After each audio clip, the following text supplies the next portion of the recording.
famously put it, "We are creatures held out into the nothing." The aim of this book is to show how and why that is so. Introduction. Reposing Freud's final question. We leave heaven to the angels and the sparrows. Heinrich Heine, quoted by Freud in The Future of an Illusion. Sigmund Freud did not go gentle into his good night. At the age of 81, having fled the Nazis for London, he grappled with his growing anxieties about the darkening fascist menace, with the challenges of living in exile, and with his own impending death from cancer of the jaw. Yet during those final, intensely fraught years, Freud's intellectual work not only continued, but achieved a kind of crescendo. His labors were centered on the biblical figure of Moses and resulted in his last book, Moses and Monotheism. The book proposed an extraordinary double thesis, asserting that Moses was not an Israelite, but an Egyptian, and that the Jewish religion was born when his followers murdered him.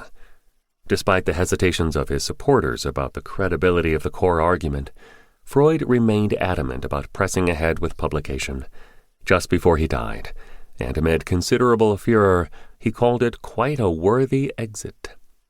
The focus of Freud's final book suggests that he recognized religion as a special field for psychoanalytic theorization. Moses and Monotheism was the fourth of a series of studies, preceded by the foundational 1907 essay, Obsessive Actions and Religious Practices, Totem and Taboo of 1911, and The Future of an Illusion, which appeared in 1927. But what remained an important sidebar for Freud appears to be a much more central point of reference in the thought of Freud's most inventive and insightful interpreter, the French psychoanalyst and theorist Jacques Lacan. Throughout his writings and seminars, Lacan refers repeatedly to religious figures, concepts, and themes, indeed so much so that we are tempted to conclude that Lacan regarded religion as a problem in which the basic concepts of psychoanalysis are adumbrated with special clarity. My aim in this book is to draw on a series of Lacan's statements toward the goal of outlining a distinctly Lacanian theory of religion. We can anticipate even now that such a perspective will offer a more suggestively open viewpoint than the ferociously critical judgment advanced by Freud. At the same time, however, Lacan remains committed to an atheistic conclusion. The result can often appear to reflect a strangely mixed or suspended judgment. Lacan compressed the key point into a terse adage. The true formula for atheism, he says, is that God is unconscious. My intention is to clarify the conceptual frame within which such a claim becomes understandable. Reaching that goal will require identifying the points at which Lacan breaks with Freud, while also revealing the core meaning of Freud's discoveries in completely new and striking ways. Lacan's crucial move is a shift from a thematic to a structural analysis. There is no better place to introduce the difference between the two approaches than in relation to the Oedipus complex.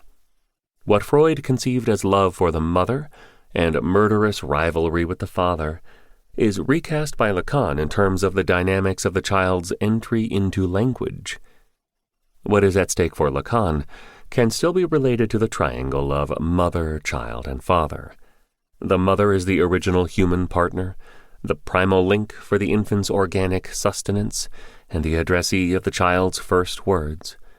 The paternal role is then identified with the lawful regularizing of the symbolic function that stabilizes meaning.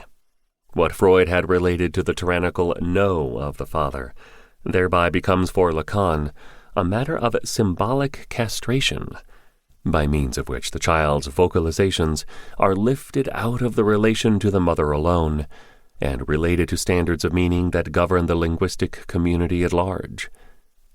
This background makes sense of one of Lacan's favorite pieces of wordplay, that of le nom du père, the name of the father, where the French word nom, name,